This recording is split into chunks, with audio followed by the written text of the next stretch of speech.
Good morning বন্ধুরা, তোমরা সবাই কেমন আছো? আমি খুব ভালো আছি। তোমাদের সবাইকে সমাজরি ব্লগে স্বাগত জানাই। আজকে রোববারে সকাল সকাল দেখো কি বৃষ্টি পড়ছে। তো তোমার দাদাভাইকে দোকানে পাঠালাম একটুখানি গোগল টিয়ার জন্য বিস্কুট আনতে, দুধ আনতে। তো এখানে দেখো সকাল সকাল আজকে আমাদের সাথে গোগলে উঠে গেছে, উঠে ব্রাশ করে নিয়েছে। আর এদিকে আমার সব কাজও হয়ে গেছে। তো এদিকে দেখো গাছের কুমড়োগুলো দিন যাচ্ছে, একটু একটু করে বড় হচ্ছে। তো আজকের ব্লগটা আমি এখান থেকে স্টার্ট করছি। তোমরা যে যেখানে আছো ভালো আছো এবং সুস্থ আছো, ভালো থেকো, সুস্থ থেকো। আর আমার ভিডিওটা তোমরা কন্টিনিউ দেখতে থাকো, কেউ স্কিপ করো না বন্ধুরা। তোমাদের কাছে অনুরোধ রইল ভিডিওটা পুরো দেখার। সারাদিন এত খাটাখাটনির মধ্যেও তোমাদের জন্য আমি ভিডিও বানাই। তোমরা তো দেখতেই পাও আমি কত সকালে উঠে ঘরের সব কাজ সেরে বাইরে বেরোই, বাইরে বেরিয়ে আমাকে বাইরের কাজ করে এসে আবার ঘরে কাজ করতে হয়। তোমাদের জন্য ভিডিও এডিট করা, আপলোড করা সব কিছু আমাকে একসাথে করতে হয়। তো অনেকটাই কষ্ট হয়। যাতে তোমরা ভালোবাসো আমার ভিডিও, আমার ভালোবাসো সবাই, তার জন্য ভালোবাসা, অনেক ভালোবাসা দিয়ে আমার ভিডিওটা দেখছো তোমরা। তো তার জন্য আমি ভিডিওটা ভালোভাবে বানানোর চেষ্টা করি। তো জানি না কেমন হয়। এদিকে দেখো মাম্মামেরও সকাল থেকে খুব জ্বর, মাম্মাম শুয়ে রয়েছে আর গোগল এখানে আঁকছে। আর আমি যে জামা প্যান্টগুলো ছিল এগুলো ভাঁজ করে নিচ্ছি। তো চলো, সকালে যে টুকটাক কাজ থাকে সব কাজই প্রায় আমার কমপ্লিট হয়ে গেছে। এবার যে বাদবাকি কাজগুলো আছে সেগুলো করে নিয়ে একবারে স্নান করে চলে যাব সকালের খাবার করতে। তো সকালে জলখাবার আজকে একটু সেদিনকার কতটা ময়দা মাখা রয়েছে, লুচি আর সুজি করব। তারপরে দুপুরে রান্না যা হয়, ওই একটু কাতলা মাছ ছিল, কাতলা মাছের ঝোল করব আলু দিয়ে পাতলা করে। আর একটু থোড় ছিল, থোড়টাকে কুচিয়ে থোড় ভাজা করব শুকনো লঙ্কার কালো জিরা সোমবার দিয়ে। তো চলো ভিডিওটা এখান থেকে তোমরা দেখতে থাকো, আশা করি তোমাদের ভালো লাগবে।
তো দেখো ওখানে আমি মাম্মামের যে ফেস ওয়াশের কৌটোটা ছিল ওটা শেষ হয়ে গেছে।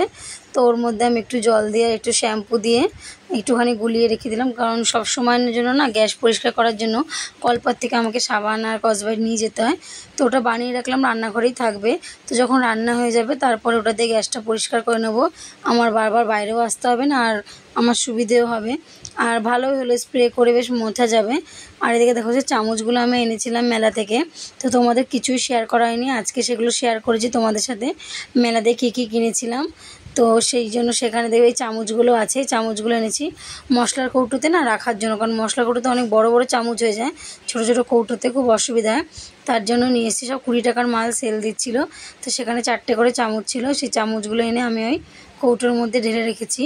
তো এখন যাই বলো, সোশ্যাল মিডিয়ায় যাই খুলি না কেন, মোবাইল বলো টিভি বলো যাই বলো, সেখানে সব জায়গাতেই কিন্তু এই আরজি করে অভয়ার এই মৃত্যুকাণ্ডর ঘটনায় দেখাচ্ছে। তো সত্যি কথা বলতে ওর সাথে যেটা হয়েছে না, তো সেটা খুবই মারাত্মক হয়েছে। তো যেই হোক, সে দোষী একজনই হোক কিংবা 100 জনই হোক, সবার কিন্তু শাস্তি প্রাপ্য। আর শাস্তি একদম তাদের ফাঁসি দাও, ফাঁসি তো দেবেই, তার সঙ্গে ওদেরকে এমন কষ্ট দিতে হবে না যে ওরা ওই মেয়েটাকে যে যন্ত্রণা দিয়ে মেরেছে, সেই যন্ত্রণা যাতে ওরা অনুভব করতে পারে যে একটা মেয়ের সাথে যতটা নোংরাভাবে ওকে যে মৃত্যুটা দিয়েছে, ওই নোংরা মৃত্যুটা যেন ওদের সাথে সেইভাবেই ঘটানো হয়। ওদেরকে সঙ্গে সঙ্গে ফাঁসি দেওয়া না, ওদেরকে আগে অনেক কষ্ট দিয়ে মারতে হবে, আগে কষ্ট দিয়ে বোঝাতে হবে যে কষ্ট মানুষকে, ব্যথা যন্ত্রণা মানুষকে কতটা কষ্ট দেয়। তো সেটা দিয়েই তারপরে ওদেরকে ফাঁসি দাও। তো আর এমনই ওদের জন্য যে শাস্তি দেবে না, যে শাস্তিটা দেখলে অন্যান্য যে ছেলেরা দ্বিতীয়বার কোনো মেয়ের দিকে তাকিয়ে চোখ তুলে আজে বাজে কথা বলতে গেলেও 10 বার তারা ভয় পাবে। তাদের মনে থাকবে যে তারা কিছু বলার আগে যে ওদের যে শাস্তিটার কথা না তারা মনে থাকে, এরকম শাস্তি হওয়া উচিত। ওই মেরে দিলাম, ফাঁসি দিয়ে দিলাম, ওতে কিছুই হলো না। ওই মেয়েটা যে এত কষ্ট পেয়ে মারা গেল, সেই কষ্টটা ওরা পেলো না। তো ভগবানের কাছে সত্যি কথা বলতে একটা জিনিস চাইবো, যে দোষীদের যেন সঠিক শাস্তি হয়, ওরা যেন সঠিক শাস্তি পায়। কারণ যার মার সন্তান গেছে সেই বোঝে, কারণ আমরাও সন্তানের মা, আমাদেরও মেয়ে আছে, আমরা বুঝি যে কত কষ্ট হয়। আর এদিকে দেখো আমার মাম্মামের জন্য আমি করে নিয়েছি একটু এগরোলের মতো, কারণ মাম্মাম লুচি খাবে না। সকালে বললো মাম্মামের তো জ্বরও এসছে, ওর জন্য কী করলাম জানো তো, একটু ডিম ছিল 2টো, এবার ওকে দিতে গেলে এবার গোগল রয়েছে, গোগলেরও মনটা খারাপ লাগবে যে দিদিকেই দিল। ওর জন্য আমি 2টো ডিম ফাটিয়ে এগরোলের মতো করে পরোটা করে তার উপর ডিমটাকে দিয়ে মামলেট করে কেটে কেটে দিয়েছি পিস পিস করে, ওরা দুজনে খেয়ে নিয়েছে। বলছে মা ভালোই হলো খেতে। আমি যাক, তাও তোরা শান্তি, কেন লুচি খাবে না, লুচি খেলে গা পাকায়, তার জন্য আমি ওই রকমভাবে করে দিয়েছি। আর এদিকে মাছটা ফ্রিজ থেকে প্রায় 1-2 ঘন্টা আগে নামিয়ে রেখেছি জানো তো, মাছটা পুরো বরফের চাকা হয়ে গেছিলো। আর এই দেখো এই ট্রেটাও এনেছিলাম আমি, তো ট্রেটা আনার সঙ্গে সঙ্গে তোমার দাদাভাই নামতে গিয়ে এমন পায়ে ভিজে পড়ে গেল, ট্রেটা পুরো ফেটে গেলাম। যা নতুন জিনিসটা একদিনে ব্যবহারই করলাম না, আর এইভাবে নষ্ট হয়ে গেল, কি করব বলো। লাস্টে আবার তোমার দাদাভাই আজকে ফেব্রিকুইক নিয়ে আসলো, ফেব্রিকুইক দিয়ে তারপর ওটাকে আটকে দিল। আমি বলি কি শখের জিনিসটা কীভাবে নষ্ট হয়ে গেলো, একদিনে ব্যবহার করতে পারলাম না। তো তোমার দাদাভাই গিয়ে দোকান থেকে তবে এনে ওটাকে লাগিয়ে দিল। আর এদিকে দেখো আমি মাছের ঝোলটা বসিয়ে দিয়েছি। তো চলো রান্নাটা করতে থাকি।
খাওয়া দাওয়া করে একটু বিশ্রাম নিয়ে নিয়েছি, কারণ সত্যি কথা বলতে আজকে দেখো তোমার দাদাভাইয়ের হাতে ব্যথার জন্য ও কিছুই করতে পারিনি, আমাকে সব একাই করতে হয়েছে। আর এত শরীরটা কালকে দণ্ডি কাটার পর অতটা বুঝতে পারিনি। আজকে দুপুরে যখন খাওয়া দাওয়ার পর শুয়েছি না, আমি আর উঠতে পারছি না বিছানা দিয়ে, মানে কিছুতেই তোমার দাদাভাই ডাকছে, আমার তাও উঠতে ইচ্ছা করছে না, মানে সারা শরীর ব্যথা বিষ হয়ে রয়েছে। তো আজকে আমি বানাবো হচ্ছে ঘরোয়া পদ্ধতিতে হরলিক্স বানাবো। তো তোমরা যদি চাও এই রেসিপিটা ট্রাই করতে পারো, আমি আশা করি ভালো হবে। আমাদের যেহেতু ঘরোয়া জিনিস, বাচ্চাদের যেটা খায় সে খাবারের জিনিস থেকে আমরা বানাতে পারবো। এবার আমরা যেগুলো খাই ধরো ঘরোয়া টুকটাক জিনিস দিয়ে কিন্তু আমাদের বানানো হয়ে যাবে। তো প্রথমে জানো তো আমি গমটাকে, কালকে তোমার দাদাভাই গমটাকে ভালো করে ধুয়ে পরিষ্কার করে নিয়েছে। তো গমটাকে এত ভালো করে ধুতে হবে যাতে কোনো নোংরা ভাব না থাকে, পুরো পরিষ্কার সাদা ধবধবে হবে। দিয়ে একবার রোদে শুকনো করে নিতে হবে, শুকিয়ে তারপরে দেখো আমি এখানে 3 রকম বাদাম নিয়েছিলাম, আমন্ড বাদাম, আর আমরা যে বাদাম খাই সেই বাদাম, আর কাজু বাদাম। আর চিনিটাকে ডাস্ট করে নেবে, যেহেতু দানা চিনি দিলে হবে না, ডাস্ট করতে হবে। আর এদিকে দেখো তোমার দাদাভাই যে হাতে কালকে লেগেছিল, হাতটা ফুলে না একদম শক্ত হয়ে যাচ্ছে, কিছু করতে পারছে না। তা আমাকে বললো তুমি দাও, আমি তোমাকে এগুলো গুঁড়ো করে দিই। তো আমি এগুলো দিচ্ছি, আর তোমার দাদাভাই গুঁড়ো করে দিচ্ছে। আর গমটাকে ভেজে ঠান্ডা করে নেবে, বাদামগুলোকে ভেজে ঠান্ডা করে নেবে, নিয়ে তারপরে পেস্ট করবে। তো সব কিছু পেস্ট করার পরে সবগুলোকে চেলে নিতে হবে জানো তো। আর গুঁড়ো দুধের প্যাকেট নেবে, আমল দুধ। তো কাজু বাদামটা যেহেতু আমি মানে কাজু বাদামটা তাড়াতাড়ি পুড়ে যাবে বলে কাজু বাদামটাকে একটু আমি আগেই ভেজে তুলে নিয়েছি। তা এক এক করে সব রকম বাদামগুলো ভেজে নেব। আর এই যখন এলাচ দেবে জানো তো, 3-4টে এলাচ দেবে। আর এর মধ্যে ভ্যানিলা ফ্লেভার দিতে হয়, আমার কাছে ভ্যানিলা ফ্লেভারটা নেই বলে আমি দিতে পারিনি। তোমরা যদি চাও ভ্যানিলা ফ্লেভার দিতে পারো। তো সব বাদামগুলোকে ভেজে নিয়ে পেস্ট করে নেব। আর এদিকে গমটাকে যতক্ষণ মানে আটা চালনি এনেছি মেলা থেকে, সেটাও তোমাদের দেখাবো। ওই আটা চালনিটা এনেছি আর কাজে লেগে গেল, দেখো এনেই আমার। তো আটা চালনিটার মধ্যে না আমি চালবো, যে ডাস্ট জিনিসটা থাকবে ডাস্টটা নিয়ে তারপর আবার যেটা থাকবে দানা দানা, সেটাকে আবার মিক্সিতে পেস্ট করে মানে পুরো ডাস্টটা নেব, কোনো দানা ভাব থাকবে না। সেই সব উপকরণগুলোকে যখন হয়ে যাবে তখন আমি একটা পাত্রের মধ্যে নিয়ে ওই পেস্ট করা চিনি, তারপরে যে পেস্ট করা যে গম, তারপরে তোমার এই দুধ, গুঁড়ো দুধ সব কিছু দিয়ে আমি ভালো করে মিক্সড করে নিয়ে রেখে দেবো। কিসের মধ্যে? একটা স্টিলের পাত্রে রাখবো, কোনো প্লাস্টিকের পাত্রে রাখবো না। তো স্টিলের পাত্রে রেখে দেবো। আর এখানে দেখো গমটা আমি একবার চালার পর আবার এই ডাস্টটা বেরিয়েছে, এটাকে আবার পেস্ট করে নেব, নিয়ে ডাস্টটা বের করে নেবো। এই দেখো এরকম পুরোটা ডাস্টটা বেরিয়ে যাবে, মিহিন হয়ে যাবে। তো তারপরে আমি এরকমভাবে পুরো মিশিয়ে নেব। এই দেখো এখানে মিশিয়ে নিচ্ছি। তো এইভাবে তৈরি হয়ে যাবে হরলিক্স। যদি কেউ চাও ঘরোয়া পদ্ধতিতে, খেতে কিন্তু ভালোই হয়েছিল, খালি ফ্লেভারটা আসছিল না। তোমরা চাইলে কিন্তু এরকমভাবে ঘরে বানাতে পারো। আর আজকে আমি তোমাদের সাথে শেয়ার করব, এটা আগের দিনের তোলা। তো সেদিনকার ভিডিওটা অনেক বড় হয়ে গেছিলো বলে তোমাদের দেওয়া হয়নি। আমি পার্লারে ভুরু তুলতে গেছিলাম। তো ভুরু তুলতে তুলতে দিদিটা আমাকে বলছে কি যে তোমার স্কিনটা এত কেন, মানে স্কিনটা এত ড্রাই কেন? আমি বলি দিদি আমি যেখানে কাজে যাই আমাকে তো বাইরে যেতে হয়, আর তার সব নোংরা ধুলোবালি রোজ মানে গায়ে, মানে কাদা মুছলে সাদা রুমাল একদম কালো হয়ে যায়। তো বলছে তো তুমি একটা কাজ করো, তুমি কি কোনো ক্রিম ইউজ করো? আমি কিচ্ছু ইউজ করি না। বলছে এর জন্যই তোমার স্কিনটা এরকম হয়ে গেছে, তো তুমি পারলে একটা করে ফেসিয়াল করো। আমি ফেসিয়াল কোনোদিন করি না, আর আমার ফেসিয়াল ভালো লাগে না। তো বলছে তাই তুমি চাইলে একটু ফুড ম্যাসাজ করতে পারো, মাসে একটা করে নেবে। আর আমাকে কিছু ক্রিম দিয়েছিল, বললো আমি ময়শ্চারাইজার, ফেস ওয়াশ আর টোনার আনছি। আমি তো দিদি এখন এইসব পয়সা নেই আমার কাছে এত, তো আমি পরে এসে নিয়ে যাবো। বলতে তুমি এখন পারলে একটা ফুড ম্যাসাজ করতে পারো। তো আমার মাম্মা বললো মা তুমি করে নাও, দেখো ভালো লাগবে। তো করলাম, 100 টাকা নিল। কিন্তু সত্যি কথা ম্যাসাজটা করার পর না, মানে ফেস ক্লিন আপটা করার পর মুখটা এত সুন্দর গ্লো করছিল, তো ভালোই লাগছিলো। এখনও যেন স্কিনগুলো অত ড্রাই হয় না, বেশ সুন্দরই থাকে। তো সেটাও তোমাদের সাথে শেয়ার করলাম। মেলা দিয়ে কী কী এনেছি সেটাও তোমাদের সাথে শেয়ার করেছি, তো তোমরা দেখে নাও, তোমাদের সাথে সেটাও শেয়ার করে দিলাম। তো এই ভিডিওটা আমি আজকের মতো এখানেই শেষ করব। আবার কালকে নতুন একটা দিনে নতুন একটা ভিডিও নিয়ে চলে আসবো। ততক্ষণের জন্য তোমরা সুস্থ থেকো, ভালো থেকো এবং আমার পাশে থেকো।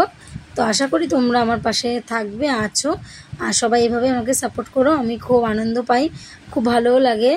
তো এই দেখো আমি এখন আমার এখানে ম্যাসাজ শুরু হয়ে গেছে, তোমরা দেখতে থাকো। Tata, good night.